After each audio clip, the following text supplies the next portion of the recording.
everybody. Hi. Hello. Welcome. Welcome to the stream. Good morning, good afternoon, whatever time it is, wherever you are. I hope that it is treating you well. Today I have a Dungeons and Dragons game to run a little later, but I had some extra time this morning and I'm back. And so I'm able to do content, and it's not the holidays anymore. So we're going to do a short stream this morning, taking a first look at an RPG that I am super excited about. Now, this isn't the very first version of this game. You have returned. What's up, Zlinthor? Welcome back. Thank you. It's also not the last version of the game. It's not the finished version of the game. We're going to be looking at today a game called Mutants in the Night. Mutants in the Night, which is a game by Dungeon Commander, DC. They've been working on this game for a while, and I thought that now would be a good time to take a look at it because this is version 2.0, I believe, of DC's game, and it is continuing to get updates, but it is finished enough that DC themselves have started an actual play of it, which you can check out on their channel. And as always, if you're watching this on Twitch and you want more information about the game, just use the command !mutants. That'll take you to DC's .io page, and you can grab the game. You can learn more about it there. Yeah, thank you, Claire. Exactly, that one right there. So, Mutants in the Night. Before we get into reading what DC says the game is and is about, let's talk a little bit about kind of what I know about the game going in.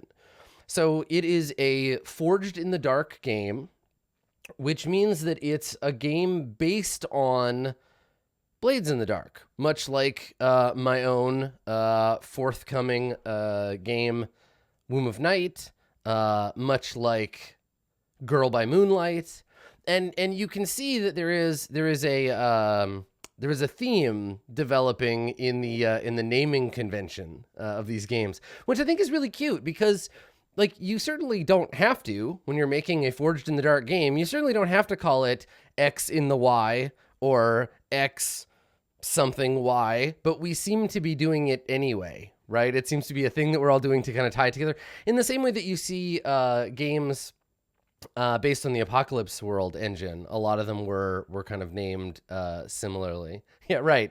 Dim Knife Time.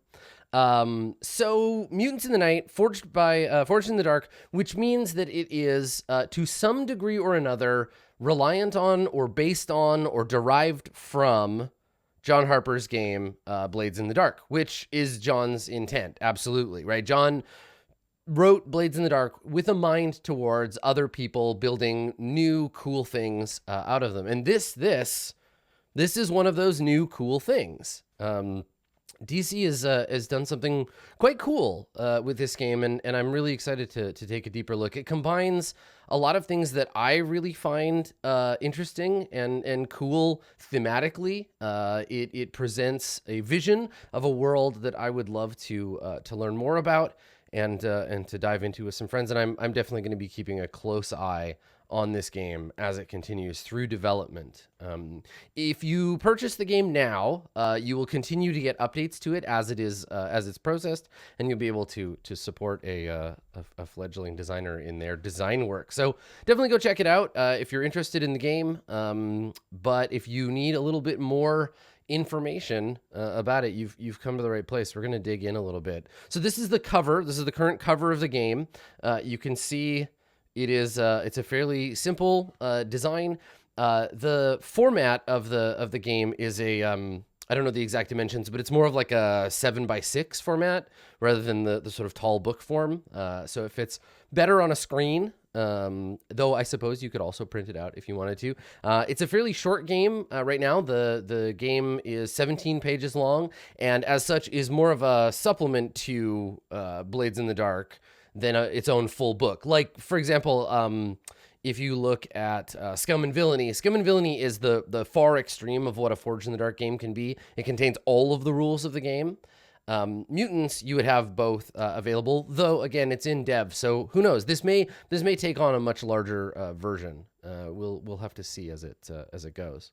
But this is our cover. I think it's really cool. This is a great cover because it has a sort of starkness to the design, and I'm a sucker for real world images in a role playing game.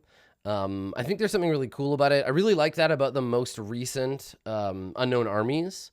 I think that it uses almost exclusively either untouched photos or slightly modified photography. I think that can be really useful and cool. I really like it.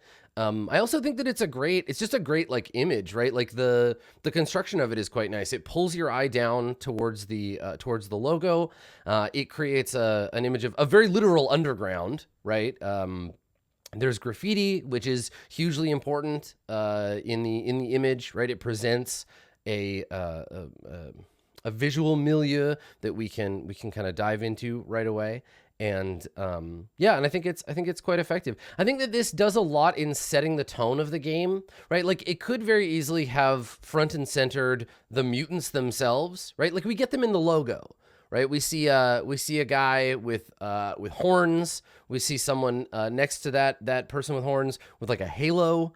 There is a person on the to the left, I guess, of the devil person, who doesn't have any supernatural elements, but I think that it's important to note that their hairstyle in this, and we'll talk about things and how they're influenced by culture and the way that we show that culture. But this is a first sign that woman's hair to me reads that this is a black person, this is a person of color, and we're going to see the influence of that throughout the game as well. DC is very clear up front about their experiences as a person of color and how that affects the game.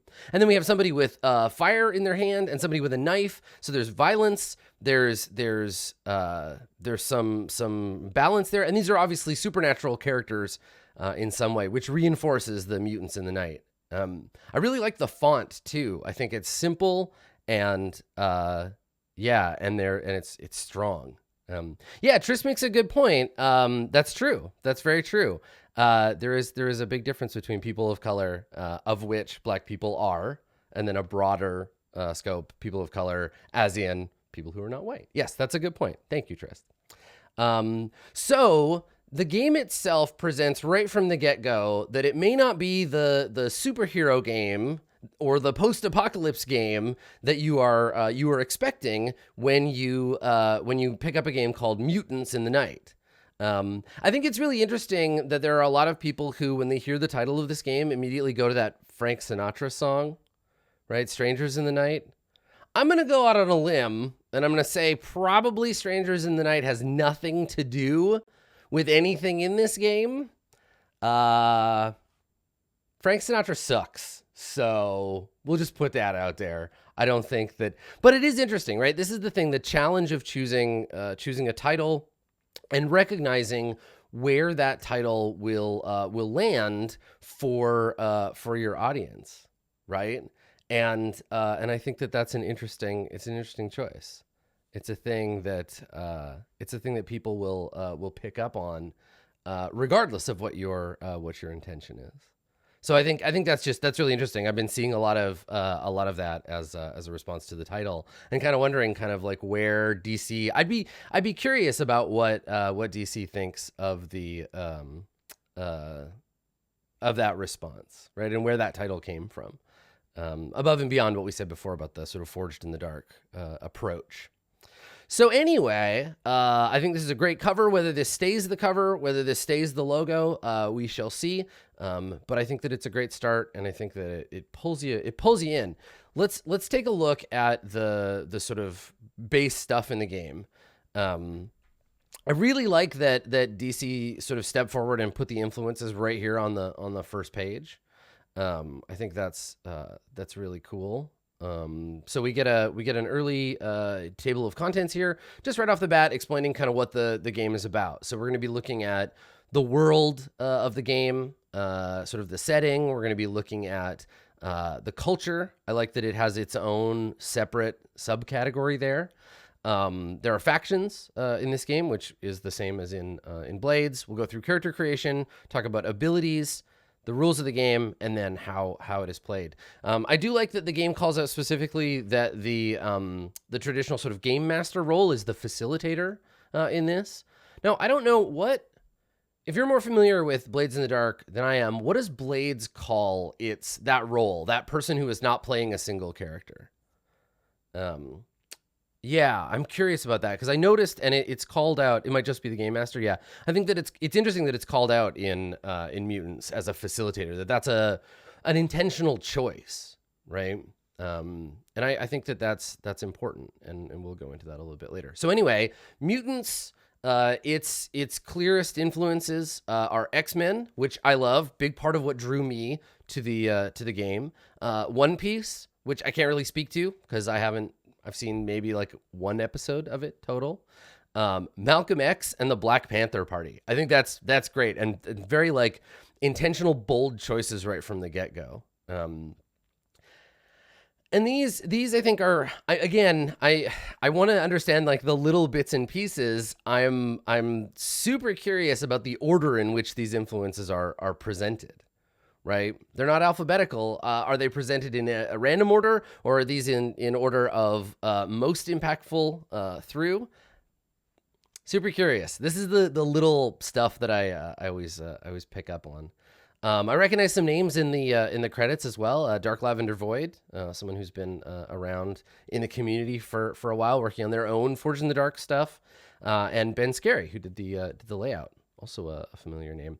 Really encouraging that early on in the process that DC is working with an editor. I always suggest to people when they say like, what do I need to do to get started with a game? Like, how do I start developing a game?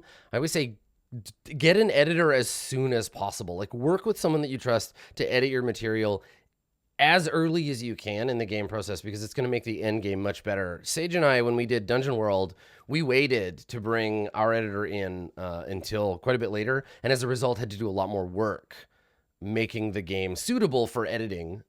So if you get on that early, do it if you're an early game designer. So DC, I think, did a great job grabbing an editor early on and working with them to build this game.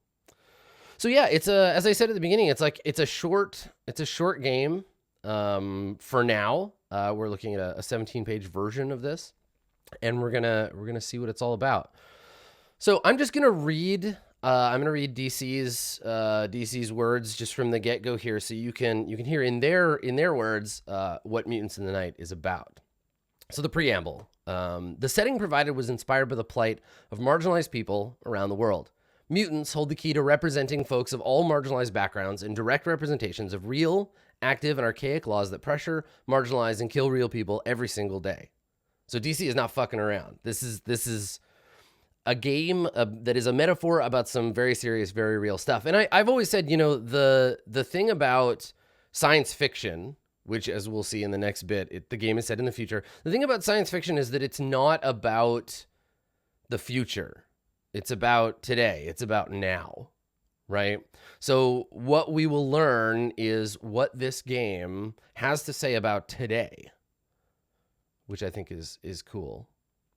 As such, the goal of my design is to highlight, focus, and empower. The urge to struggle and overcome to break free is a burden and a strength, but compassion, empathy, and community are pivotal to that process. Okay, so the game will involve compassion, empathy, and community, which I think is really cool because a lot of the time, these sorts of games are like, it's about the struggle, it's about the fight, it's about the counter violence, right? Which is certainly a part, right? The urge to struggle and overcome is a strength, but it's cool that DC calls out compassion, empathy, and community as part of the process, part of the design, and then part of the game. Right? You'll likely experience situations in the game that are similar to those in your own life. So let us be free in our MSZ from your conceptions of race, sexuality, disability, gender, and intersections therein. This is not a game of masters, but of collaborators. Learning is winning, understanding is success. Create and live in a world to fight for, as you will undoubtedly find injustices to fight against. The marginalized creation of art is, both in the living world and in fiction, created through the lens of oppression. Your journey is, in part, to see what lies beyond it. What does true freedom, if it exists, look like? Many of the questions this game poses, I found myself asking through the conception of this project. I would hope that the setting brings light to them and to you. These days are dark and people are full of horrors. Humanity has found itself in conflict with itself once again over who deserves and who does not. And often, it doesn't seem to matter what actions you take if the world chooses that you yourself are wrong to exist. Whether the sun shines brightly in the sky or the moon hangs quietly amongst stars, we often find ourselves as mutants in the night. Enjoy.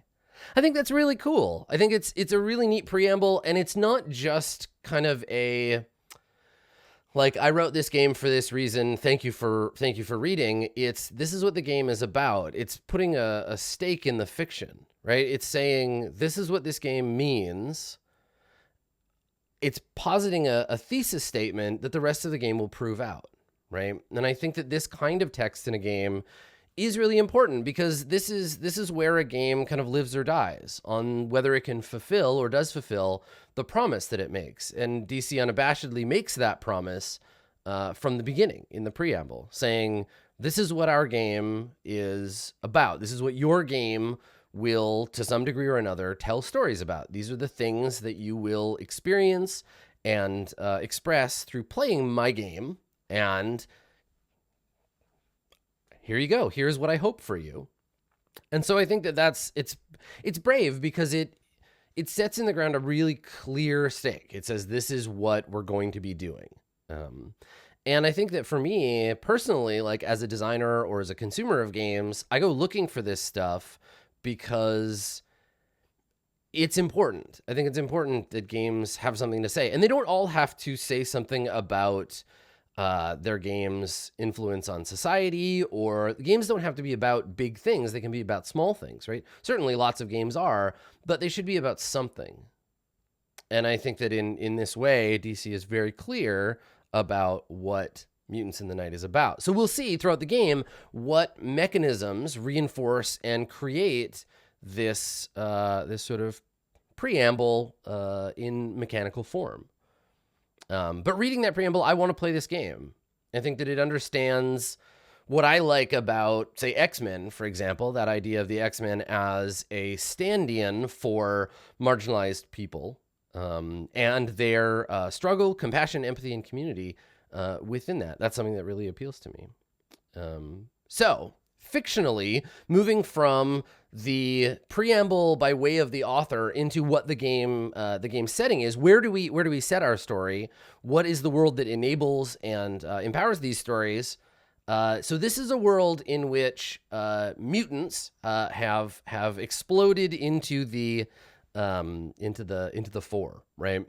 It's set in the year 2034, and I love this phrase. I think that the phrase, an explosion went off around the world, it was the human genome. I think that's so cool, this idea of like, it gives it sort of an apocalyptic vibe, right? An explosion. But it's not an explosion with bombs necessarily. It's an explosion of change. News media says the world is finally whole again. The streets are safe for children to play in the first time since the collapse. 10 years ago, humanity found itself briefly unified in fear. Records claim about 20% of humans became something else. All in one moment, the world changed.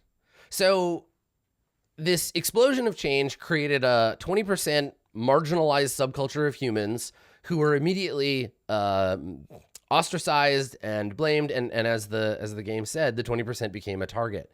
Now, I like that this isn't talking about like, in the year 2034, the world is like this. It very much focuses and centers those 20% of the people, because obviously that's who you're going to be playing in the game. This is a game of small community out, rather than we envision the entire world and then try to figure out our place in it. Now, there is a section in the game, and we'll get at it, that helps us understand and build our own community and decide the city that we're playing in and all that stuff. But we get a little bit more setting material in terms of what's going on. So it's 10 years after the emergence, the explosion of mutants, but it's been 3 years since mutants lost a legal battle against them. So mutated individuals do not qualify as human beings and have lost their basic human rights. In their place, the UN panned out some laws about mutants in the world, and this sort of sets up what, and this is interesting. It sets up what your characters are fundamentally not allowed to do, right? So it establishes what a MSZ is, right? A Mutant Safe Zone, which is like a curfew zone wherein mutants are occupying. There are some mutants that have passes that allow them to leave that zone after a certain time. Mutants are not allowed to marry. Mutants are not allowed to own or rent property outside of these essentially mutant ghettos, right? The mutant safe zones themselves, and I love that it's called a mutant safe zone because it's exactly that kind of governmental dystopian terminology for something, right? Like, mutant safe zone, safe for whom? Is it a zone in which we are safe from mutants, right? We put them there and we are safe from them. Or is it like a safe zone for mutants to keep them safe for themselves, which is ironic in and of itself. Like I love that. I think it's a great term to use. And again, it helps flavor the game, right? It helps flavor the setting. So major cities are required to have zones able to accommodate 20% of the local population. It's illegal to harm or kill mutants, but that doesn't seem to be stopping anyone from where you're sitting. Home sweet home, right? So it is very much the kind of walled city, the ghetto, the reservation, the relocation camp. Yeah, exactly. But given a name, it was created to protect them, which is, it gives you this idea of cynicism towards the establishment just by naming it that. Little things matter in games, especially names. So mutants vary. It's not like there's a test that you can do in this setting just by looking at somebody. But you can tell by blood, right? Annual blood tests are required. Your citizen's license has an MU stamped beneath the laminate across your photograph. Legally, you can't be assumed to be a mutant without checking this ID, but anybody with a physically mutated feature, again, like there's a special ID that says you're a mutant and you may or may not look like a mutant, which gives us this idea of kind of assuming passing as a character, right? Maybe you can pass for human, maybe you can't. But some people definitely can't, right? Some people have wings or horns or extra eyes or a different color of skin that immediately sets them apart as not human. And I like the tension between the legal definition of mutant and then the social understanding of what a mutant is. That legally, a person with wings and horns isn't a mutant until someone checks their ID, but people can still treat them differently in a social way. Yeah, it's interesting. It's a good touch. And then the moment a mutant was born, it doesn't matter who you are, who you were before. You're a mutant now. There's a little bit of like a Shadowrun vibe there, right? Like if you're playing Shadowrun around the time of goblinization, that's something that this kind of reminds me of, this idea of a society undergoing the process of changing the way it treats people legally and on a larger scale. So it talks a little bit about, I like how it immediately centers the mutants as the characters of the game, right? It says us mutants. It's not the mutants. It's not mutants. It's us, right? That immediately pulls the reader in and says, you and I, reader, and your friends who are going to be playing this game together, we are in this. We are together. We are mutants, right? And I think that's, again, strong language and very reinforcing of the themes. So we talk a little bit about the way that the world treats mutants, right? Mutants who are in and out, right? Mutants with powers, with clear, obviously the things we talked about before, clear external mutantization or hidden mutants, people who are able to pay off the authorities to protect their family members, right? The idea of outsiders and insiders, right? Insiders who are functionally like closeted mutants versus outsiders living in the mutant safe zones. And I think this is a great setting idea, this idea of looking at like people who are privileged enough to hide the fact, privileged in the sense that they have resources, but also that they might experience their mutation internally. The idea of insiders and outsiders, but they're all mutants. That's another layer of social strata that I think is good grist for the conflict mill. But most mutants live in the mutant safe zones and have their own mutant society. The game talks a little bit here about what most mutants do in their life, and kind of how that operates, and then it talks a little bit about EMPs, which is to say empowered mutants, right? Which are people who can create fire or are super strong. So this is a good differentiation too. So now we're looking at mutants as a larger thing, but within that larger thing, we have insiders and outsiders. And then within that, we also have empowered mutants or not. So I like that it calls out that it's rare, right? This isn't like X-Men where mutation is like, hooray, I get a superpower. It's just like you are a mutant, and some rare mutants are empowered mutants. So we're getting this whole stratification, this whole subcategory of mutant, where when you're making your character, and that fundamentally is what all of this information is about, right? Like the setting, the idea of mutants, all of that stuff is just here for us to understand the world, to reinforce that premise that the author places at the beginning, and then to be able to start thinking about what your character might be if you want to play a game like this, or what kind of tensions you might be interested in exploring if you're the facilitator, right? To me, at least, that's what setting material, especially setting material that comes before mechanics in the game, that's what it's about. It's about giving us the like I said, the grist for the tension and story mill. So DC centers culture here. We get a whole page about what mutants culture looks like, and culture in the world in general. Again, talks about graffiti as the very first one. I like that the graffiti here, and again, it reinforces what we saw on that first page. It provides a creative outlet and a roadmap, right? This is the idea of expressing turf control, symbolic imagery, and using graffiti as a language, just like in our real life, right? They talk about sports as culture, right? I like that's called out specifically. The idea of mutant athletes, right? The average mutant athlete makes tens of millions of dollars a year, getting social acceptance most mutants could only dream of. Again, real clear analogy here, right? The idea of putting mutants into extreme sport variations that don't require protective gear, the way that we, the way the external society would treat mutant athletes versus human athletes, right? And the way that they can risk their existence, risk their bodies to get a level of social acceptance, right? On top of money to give them that prestige. At a risk. I think that's great. That's an interesting thing to present in the game. It's a form of sort of standing between the inside and outside as a mutant.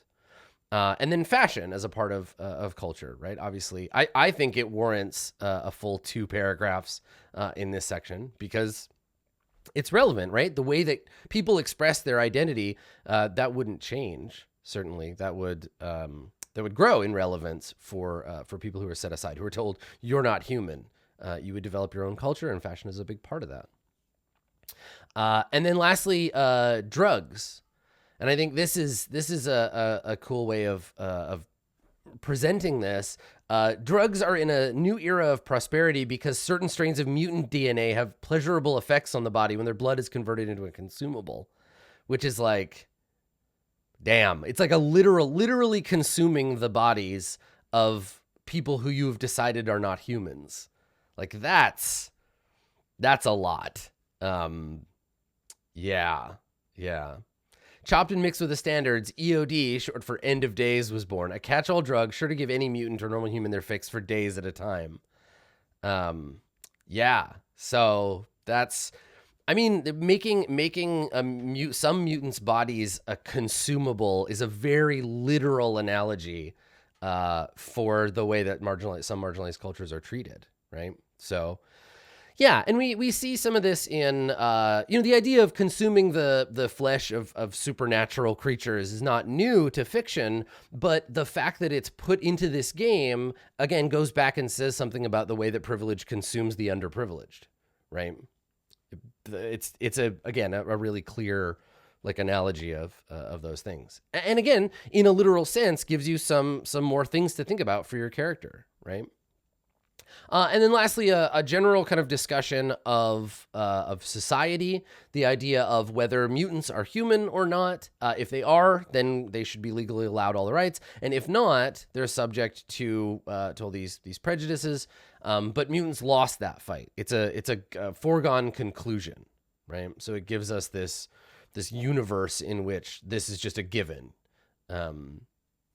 I don't know. I mean, maybe we'll have to see with the rest of the game. I wonder if that's something that you could play out in your game, like struggling to undo that damage, or if that's a hard given that the game is fundamentally built on, that you couldn't undo that, right? The sort of given truths of the universe versus what you can fight for. Because in a role-playing games especially, when you tell the players this isn't possible, or like you can't do this, then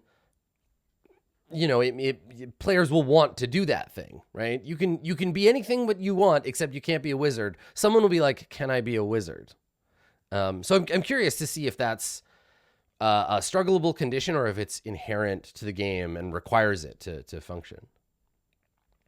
So our factions, these are the groups in the game that operate outside of our characters. So if you've played Blades before, you know that it's built on the idea of you playing a small, struggling group that struggles against other groups.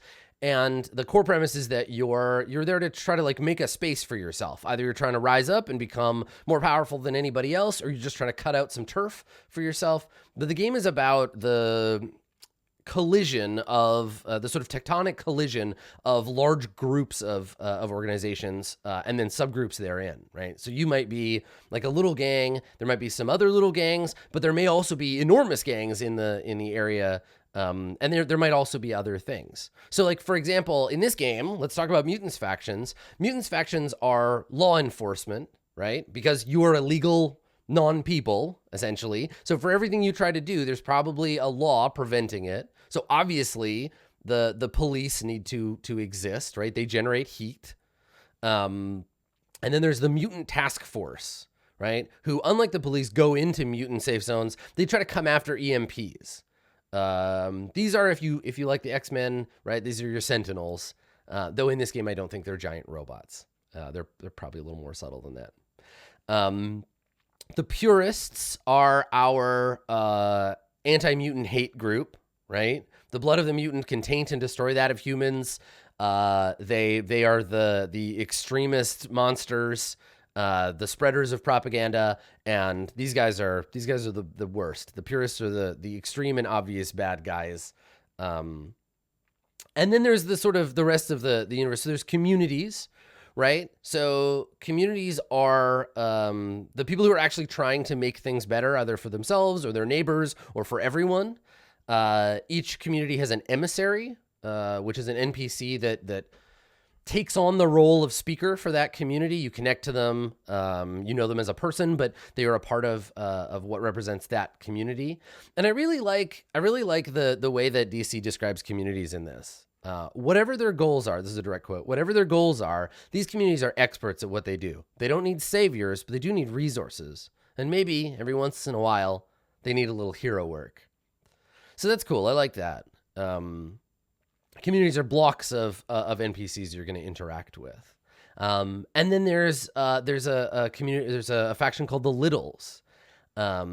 This is interesting, and I like that we start getting more specific here. So the Littles are groups of kind of abandoned or otherwise alone children, right? Kids who are taken from their family and forced to enter an MSZ. Maybe they don't have family. Maybe they haven't been adopted by anybody else. They have to keep themselves alive until they become a big at age 16, right? A former Little who's responsible for helping other Littles transition. Now, I love that this is called out specifically. And again, if you're paying attention to the world around you to the situation that in which we all exist, there's a reason that this exists in the game. The idea of children who are deemed illegal, taken from their families and put into a situation in which they have no one to support them.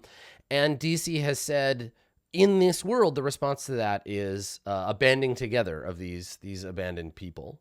And so you can work as your characters. You can work with this community by taking jobs at the arcade. So it's a group that you can interact with. And I think that's, again, really cool. These factions are here to set the universe. So the clinic is a community. These are sub-communities. So when we talk about communities, the Littles is a community, the clinic is a community, etc. Right? These are sub-communities under the block that we just read. So the clinic, MSZs don't have hospitals. They have 24/7 understaffed and under-resourced clinics that you can work for or work with. You might also need to go there when you're recovering for downtime. They can help you out. There are mechanics and engineers, right? Because an MSZ is still part of the city that it's in. And so there are workers, there are people who are there to technically maintain and understand. And I love the idea. Mechanics and engineers fascinate me because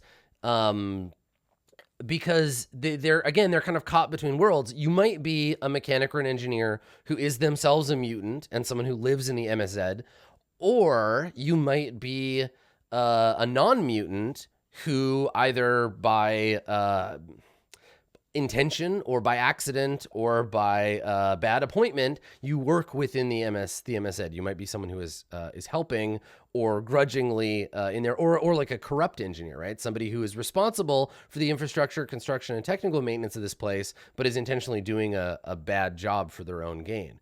There's lots of cool stuff within that opportunity as a community there. People who are forced to or who are working unintentionally for the community they are a part of or they're in. Political activists are a community of people who fight back through traditional channels, right? Major influence over legislation surrounding mutant kind. People who either position themselves as allies or are actually are attempting to secure the rights of mutants. And then owls. So owls is a group within the universe who are basically mutant networks, groups of mutants who work together to keep the area safe for mutants and to determine which areas are or are not. The idea of putting families back together. They're a community of people who work for mutant kind, right? Which is cool. And we have on this page our first piece of non-cover art, which is a piece of graffiti for Flare. Which, if you want to know more about Flare, you can check out that live play of the game over on DC's Twitch or YouTube channel. So character creation comes, and this is a pretty standard flow for an RPG, right? Like, get an idea of the world, get some core thoughts about where you might want to tell your story in that world. What kinds of people does the world have occupying it? What sort of folks are doing what in that world? Okay, now there's a process for creating your own characters, and in the world you are given some steps for making your character in this game. We won't go over the specific power sheets themselves, but we'll look at character creation as a process.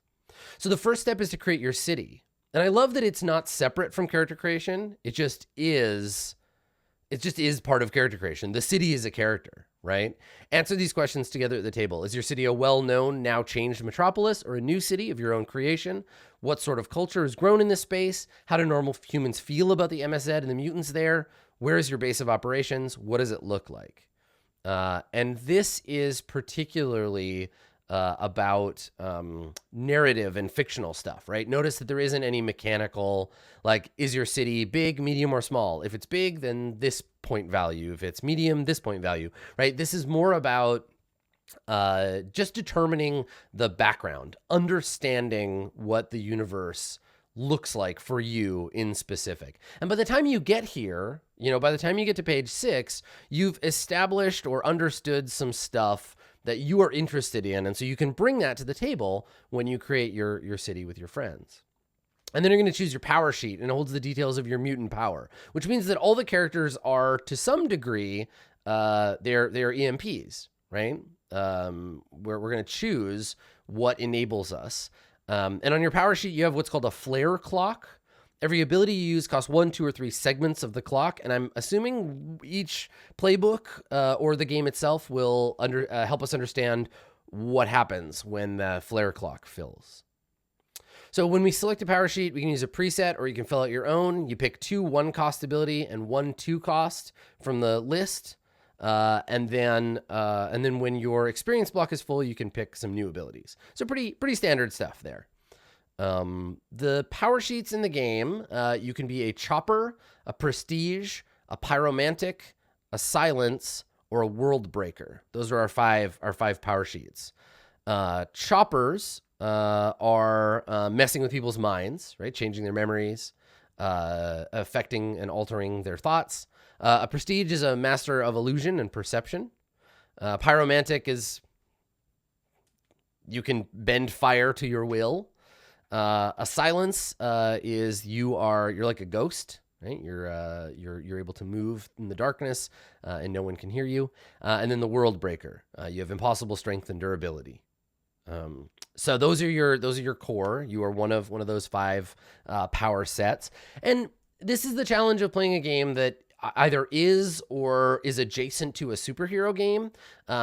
The response as a designer is people will always say, well, what if I want to play, or what about this, or what about that?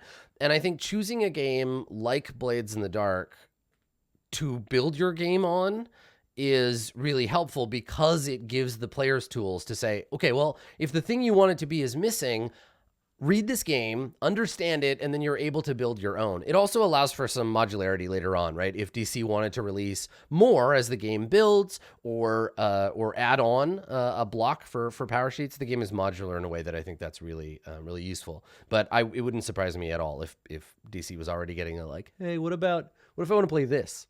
And so the choice to include these 5 and what they're about is important, right? It's relevant to the game's structure, right? These are chosen for a reason. Then you choose your character's name, alias, and look. These are under the presentation section, which I think is cool. You describe your gender and choose appropriate pronouns. You choose your character's physical attributes, which might be as simple as off-colored, but you might be furred or bronzed or quadrupedal or just hefty, right? There's a broad grouping of what your character's physical attributes might look like, which is cool. And then I like that it just gives you a bunch of descriptors for what your character is like, right? It's not just physical, it's like emotional or personality. You could be sad and fierce. You could be bony, calm, and striking, right? And I love these. And because again, for me, the core thing about a character is that it should be able to be described in basically three bullet points. And so giving us these kind of broad things to look at are really helpful. And then a list of potential aliases, which help us set the tone for the universe. Yeah, and it's interesting. It's interesting to me that these aliases are all like words or phrases in English. Yeah, not a judgment in any direction, but I'm curious, right, about this because again, this is very important to the setting, right? It's a list of like aliases your characters might take, but obviously you can make up your own. I imagine that these aliases would shift pretty dramatically if your game were set in, say, LA versus a game where you were set in like DC, right? Aliases tend to establish like local lingua franca. And I think that's something that as part of creating your city, you would want to talk about so that your aliases and your characters' names would fit in to that setting that you've built together. The rest says 4 and 5. 4 is pretty standard stuff, right? You assign your action dots. And then you choose 2 aspects of society best represented by your PC before the collapse. Poor, urban, privileged, upper crust, and those are things that you're going to choose to represent your character. So how did they fit into the world? You're going to pick 2 close friends and a rival, and then you're going to choose a vice. And I'm excited. This was the part I was most excited to read about because I've heard that the vice section was pretty cool. So vices are the things that characters do to basically blow off steam, right? And in choosing, you pick a friend to accompany you, and you describe a scene with a facilitator to explore how you and your friend feel about the current state of the MSZ, and you do that through these vices. So your vice options are slay. Slaying or stuntin' is about physical presentation, right? You slay with how you dance, stunt with how you dress, or impress with how you represent yourself.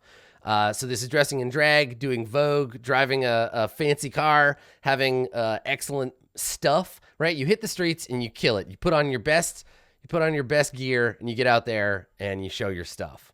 And I love that. That's a super cool one. I think lots and lots of people can tie their character to their character's culture and be able to. And these scenes are so fun, right? Like if your character is like a capoeira artist, right? Your scene could be about showing off your moves, right? In a back alleys tournament.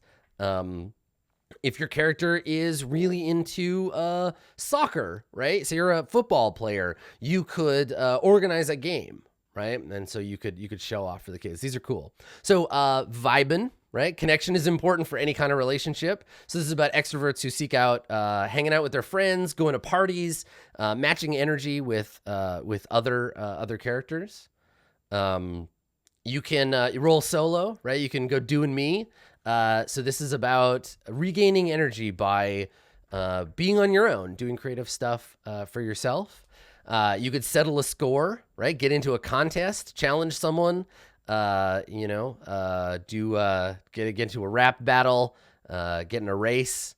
If you want your character to be like a character from Fast and the Furious, you could choose settle a score. You can do for the culture, right? So this is about making something for a larger community, right? Creating art. Now, it's interesting because so much of this overlaps, right? Like art could fall under slay. It could fall under do and me. It could fall under for the culture, right? There's overlap between turn up and vibin', right? But as DC says, right, your choice should reflect your reasoning more than the activity you indulge in. So when you choose, it's not about picking one specific thing.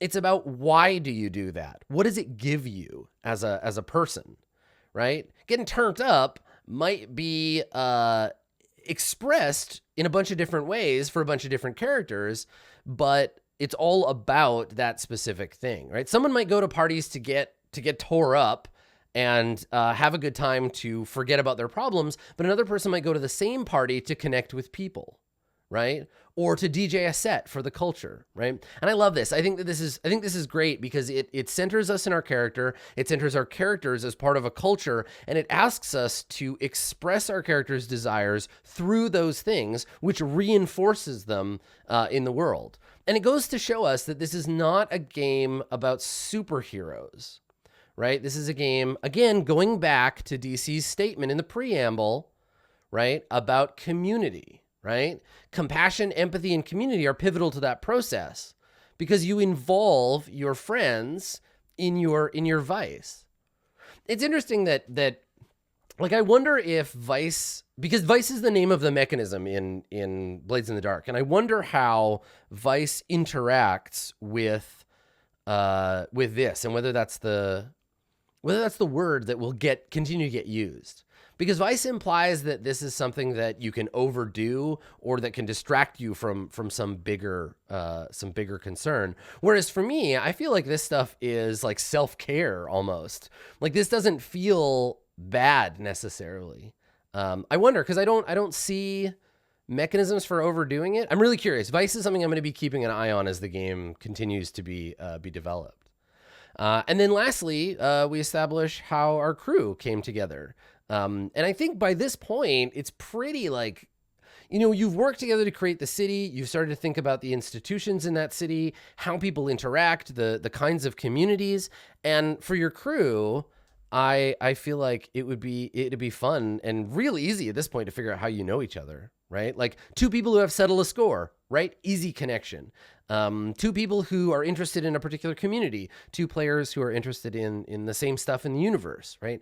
I think that's really cool. I almost feel like the EMP stuff, for a lot of people who play superhero games, that's where they start, right? They're like, what's my power? But in this, I feel like the community stuff and figuring out like what you want to represent about the community in the world, or your MSZ, I think stands out as the place where I would draw my character's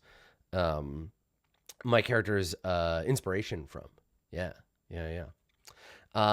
So once you've got your crew together, you pick your character's abilities, right? So here's a bunch of abilities. We won't go through every single one, but we can take a look. These are basically like powers, right? Things that mechanically affect what you can do. So the prestige can take on the form of other people. They can project a different image into someone else's mind.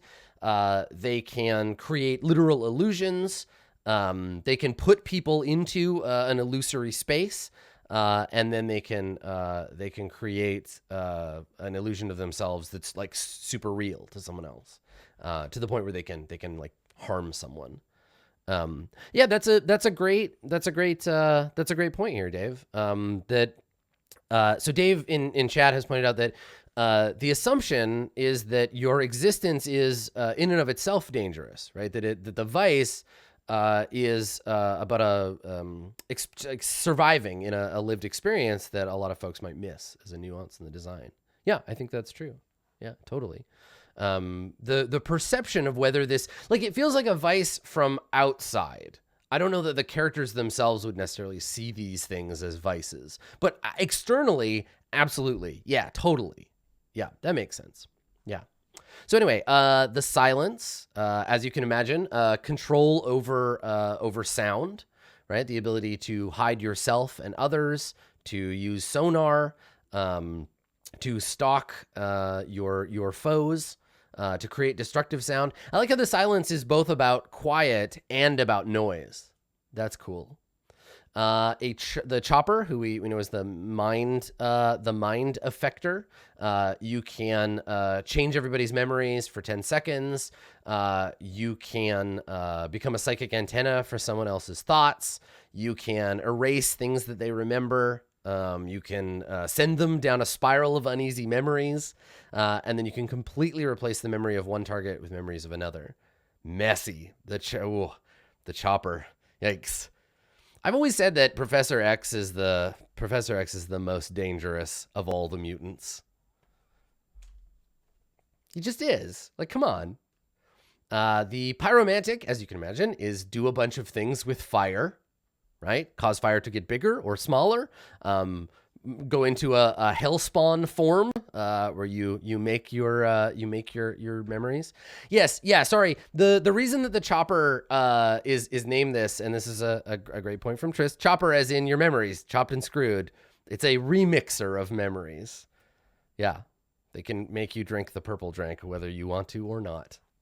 So the pyromancer is all about the destructive power of fire. And then the world breaker is all your physical stuff, being the big strong mutant. And of course, I love the fastball special reference. It's a good one. Juggernaut, fastball special, etc. So yeah, so those are kind of our basic powers for the characters. There are the system rules, which I'm pretty sure are the same as Blades in the Dark. Yeah, right. Here are the core functions of the game. It omits some, uses several. So it uses 6-sided dice. You roll the pool. The highest die is a 6. If you ever need to roll and you don't have dice, you add them up. You get 2 and you take the worst one. All the dice in the game basically work that way. We use action, we use downtime, we use fortune and resistance, just like in the game, in Blades. And then we have position, controlled, risky, and desperate. So all of this stuff will be familiar. I think that the stats are pretty similar, but they've removed some of the more sort of, sorry, John, steampunk stats from the game, and DC has included focus for maintaining control over your power.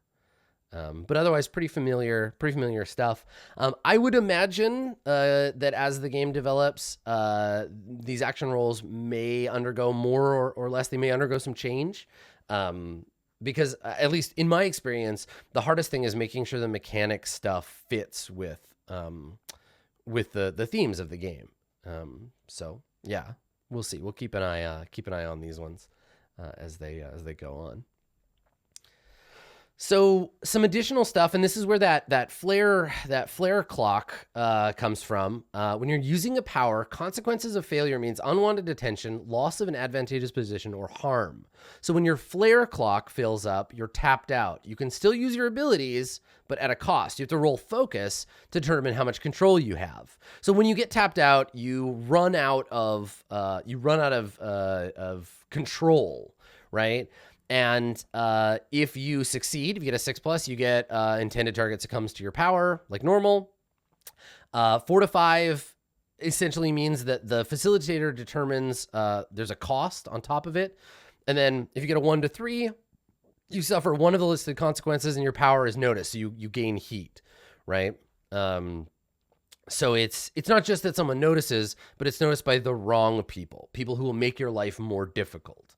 So this is a great mechanism. I love the idea that you can use your power up to a certain point, but if you keep pushing it, bad things will happen. You're literally pushing your luck, right?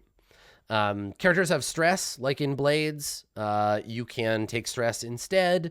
You can push yourself to get extra dice, and take action despite stress. And then when you mark your last stress box, you have trauma. Trauma conditions like cold, reckless, unstable. And again, if you're looking for mechanical objects in the game that indicate to us the tone and setting of the game, trauma is another great place to look. Yeah. And when you get a trauma, it sticks around. It is permanent. So those are your trauma conditions: cold, haunted, obsessed, paranoid, reckless, soft, unstable, and vicious. And again, mostly from Blades. You will see again if these stick around, but it is a choice for the game, and this will tell you kind of what path your character might go down, because inevitably these games aren't about easy living, right? Inevitably, when you look at the trauma conditions, you're gazing into a future your character will fulfill. Like, you will get trauma in this game. I don't think I've ever played a Blades game where a character didn't take any trauma. It happens, and it's encouraged. It's a part of playing the game. It's a part of character growth. Living a life as a character in this game means that you are going to undertake some trauma. That's how it goes. So as with Blades, progress clocks, long-term projects, harm, resistance, those are all pretty much the same. Those all stick around from the game in this version. But there are community locations, and there is a city map. This is the thing that I think is super cool. On the city map, there are 5 locations. We talked about these a little bit in the earlier one. It doesn't matter what your city is. It doesn't matter how your map is derived in a locative sense. There are always these 5 locations. There's a clinic, a community center, a bar, an arcade, and a construction office. Now, they might look different, right? But each one exists in your game, right? They each have their own clock that you can fill in. And you can choose as a group how complicated these clocks are, because that will help you set up how long your campaign runs, right? As DC points out, a one-shot will likely consist of 1 job, 1 location, and 1 emissary representing that faction. A long-form campaign will likely consist of 15 jobs, 3 at each of the 5 locations. I love that.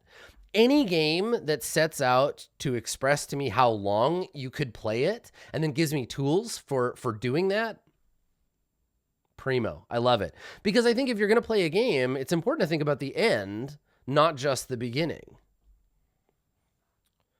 So here is an example Here is an example map. I love this art. I think this is so cool. And it's an example of what your city map might look like. And I love that it's this sort of graffitified, stickerified like version of a city. I love it. This is my favorite piece of art in the game so far. And I would love it if the whole game just had art that looked like this. So big ups. I'm not sure which person did this piece, but it's definitely the coolest. And I hope that the game takes its visual inspiration from more art like this. Yeah, it's pretty sick. And then the playing the game. Now, this is the place where I think, above and beyond the subtlety of the mechanisms, this is the place where DC is going to give us the most indication of how this game works. Right? How do we play this? What do we do? And I am personally a big fan of this style of play, and I like the way that DC codifies it here. So play is broken down into two different scene types, wide shots and close-ups. You move between them by zooming out and zooming in. Wide shots establish the foundation of a setting. The facilitator assists with framing questions, allowing the group to create and shape the world around them. So a wide shot might be, your crew arrives at a clearing full of shipping containers. Rain is pouring down from above. How many people are there? Are there guards? What are they doing? What about this place stands out to you? Is there anything strange that catches your attention here? Now, this isn't suggestions to the facilitator on like how to do it. This is the rule.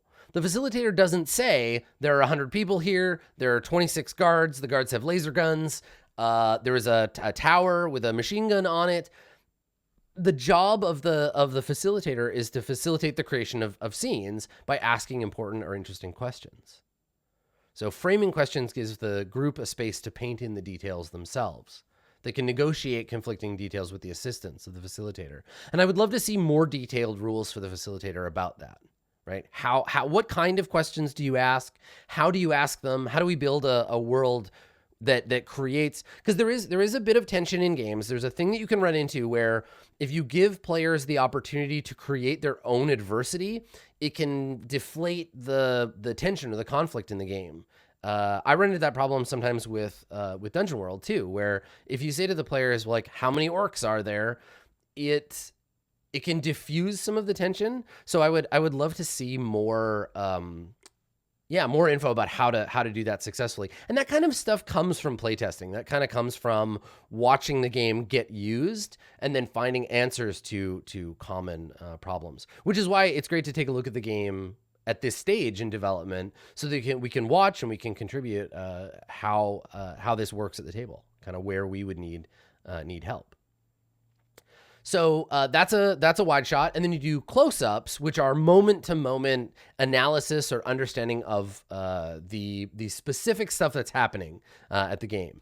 Anyone at the table can choose whatever approach best suits their play style. It's the facilitator's job to guide the scene towards the players collaborating and interesting outcomes, right?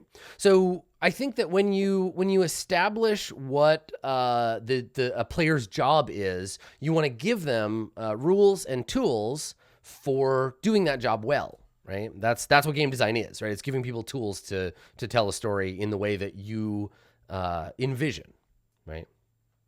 So in the game, jobs are available, and the game is about taking on these jobs and building up the assistance and resolving the needs of the community. So like in Blades, you engage with an engagement role.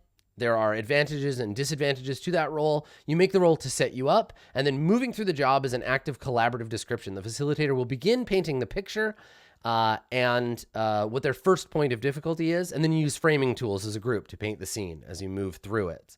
And I like that rather than up front saying, like, here is a specific tool that we're going to use to keep the game safe, this game relies more on constant communication and builds that into the core stuff of the game. It's not we play until someone feels bad and taps out. It's we are constantly aware of everybody's feelings and vibe at the table, and we get buy-in as we move forward. Using language like, is everyone okay with that? What do you think? Is everyone comfortable with moving forward? How do we feel? Are we doing good? All right, onward, right? And I think building that into the culture of the game is important, and certainly my preference over using a pressure valve tool I think there's room for lines and veils. I think there's room for the X card, but I think that changing the culture of creative communication requires a deeper seated shift than just saying, yo, if you feel bad, pull the red lever.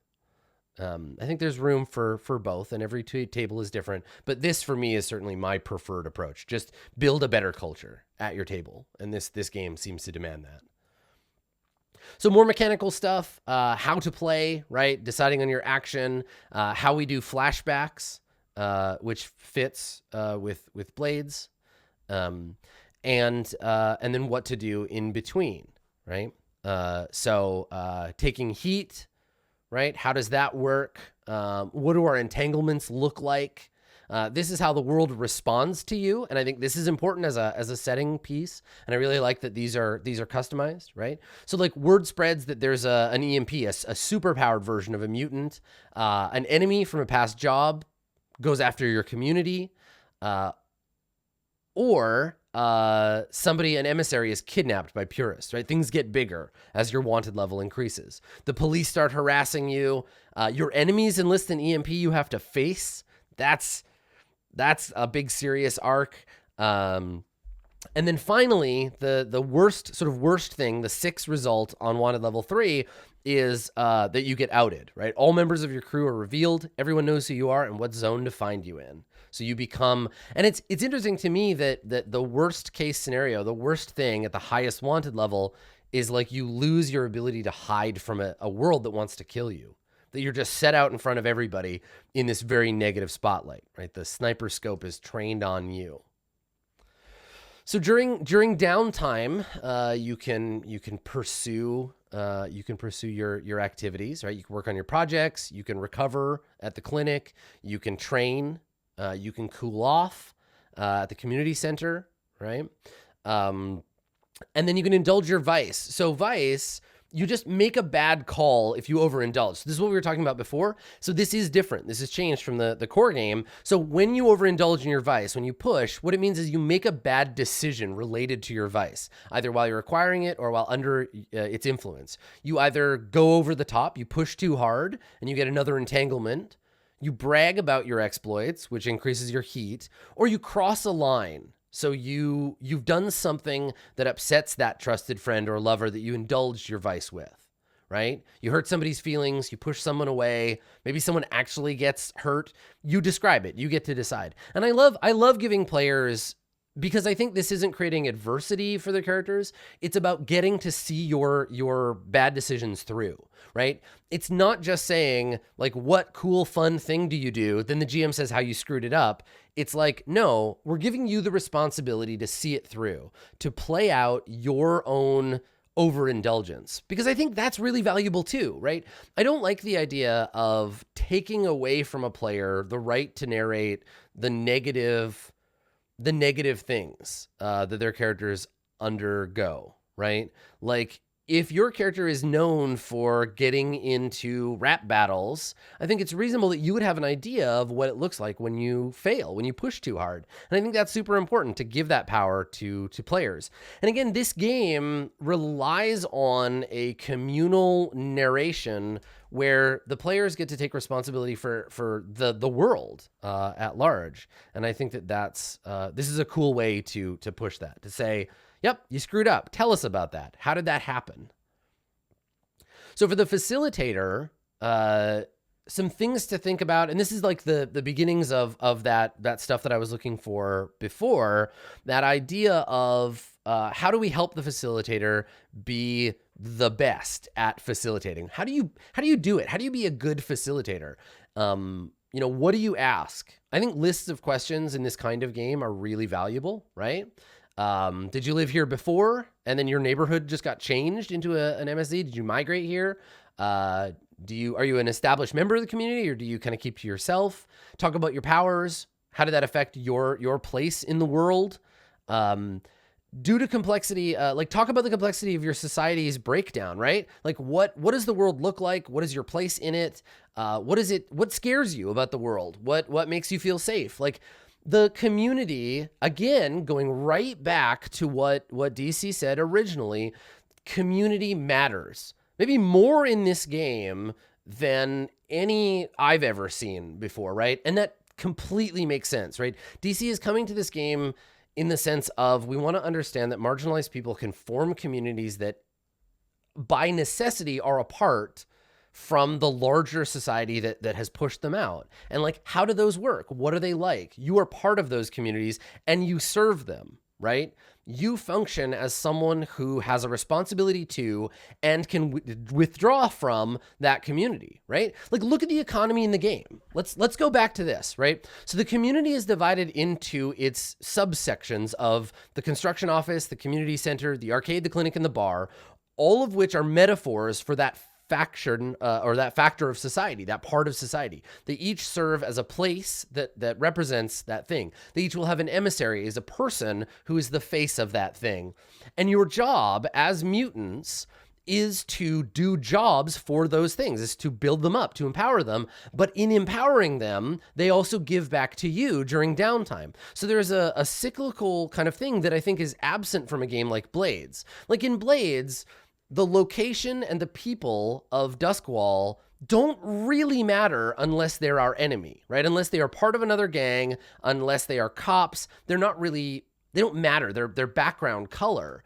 But in this, you are in a closed environment with other people who are marginalized in the same way that you do, and you're going to be put in a position, and this is very, very real, you're put in a position where you have to decide how much do you take and how much do you put in? How much do you give and at what cost versus how much you serve your community? And Filipov pointed out that Blades is ultimately a game about outcasts, and this is the opposite. I don't think that's true. I think that Blades and Mutants in the Night are both games about outcasts, but it's about scale and about who you are around, right? In Blades, you kind of have nebulous connections to other people who are also outcast, but you've turned your back on each other in a lot of ways.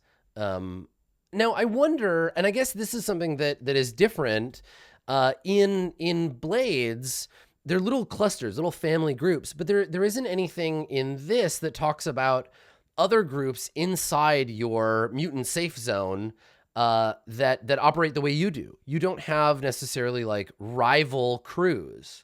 And I wonder if that's something that's going to be added to the game, or if that's an intentional step away where you are the crew inside your mutant safe zone, and other, MSZs have these in other parts of the world, but like you are the only one of your own and you are working within your communities.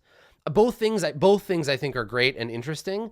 But I love the flow, right? I love the reward flow in this game where it's like, your characters serve your community, but in doing so, risk yourselves.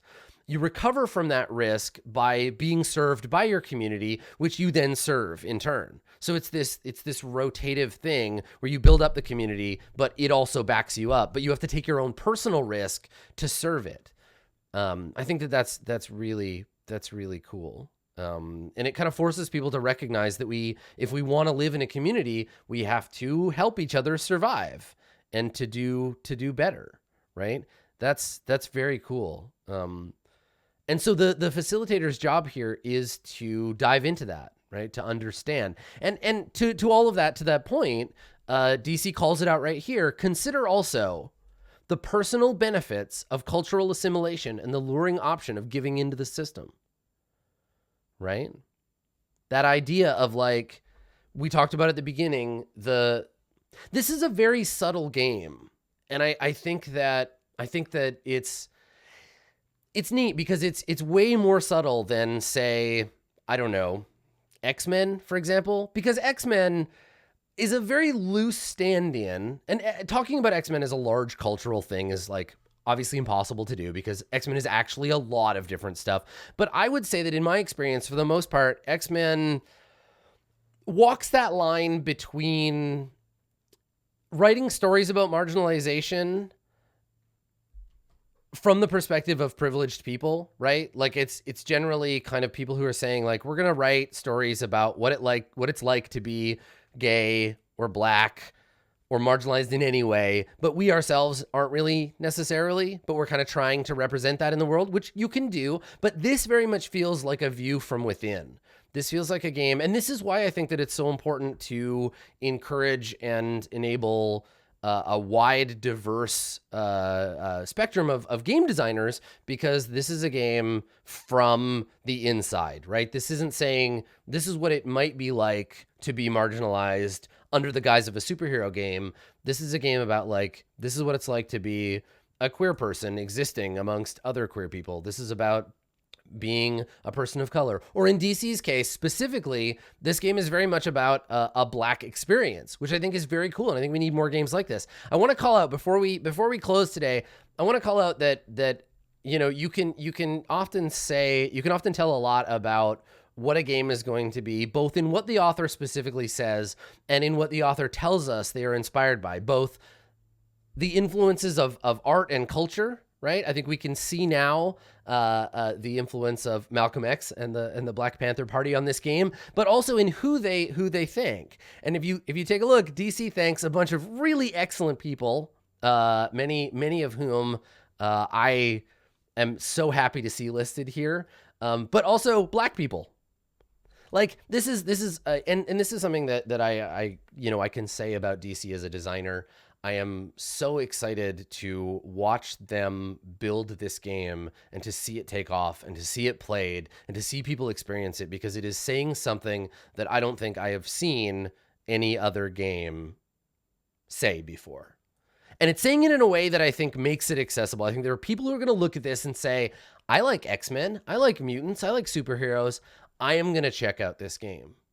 And I would suggest that if any of this seems interesting to you, whether the social responsibility stuff, whether the community stuff, whether you're interested in Blades and you just want to see what Blades can do, go check this out. DC or Dungeon Commander, you can find their itch.io page in my chat. I'll post it again on the YouTube description. Go and check this game out. This is a game that you're going to want to look at now and keep an eye on it as it develops. I was super happy to see a new version of this come out so that I could talk about it and share it with you here today. So again, go check it out. It's at Dungeon Commander with no E on the end, dungeoncommander.itch.io. You can also check out their Twitch and YouTube page for a live play of this, which I need to catch up on. There's a new episode and I haven't seen it yet, but it's been cool. And you know what? I feel like I'm going to keep boosting this game. People have asked me like, oh, are you going to run this? But I think that there are people who are running it already who I think you should pay attention to. So go and watch that. I'm going to be cheerleading this game. And I'm going to try to drive people to go and watch people who are doing, I think, as a better job of this than I certainly could. I am happy to just watch and to check it out myself. So go check out Dungeon Commander, check out all of their stuff, follow them on Twitter. Their game is super cool. Give them your money. This has been an RPG first look at Mutants in the Night. Mutants, this guy right here. Mutants in the Night. It's a super cool game. Go check it out. Thanks for coming, everybody. See you next time.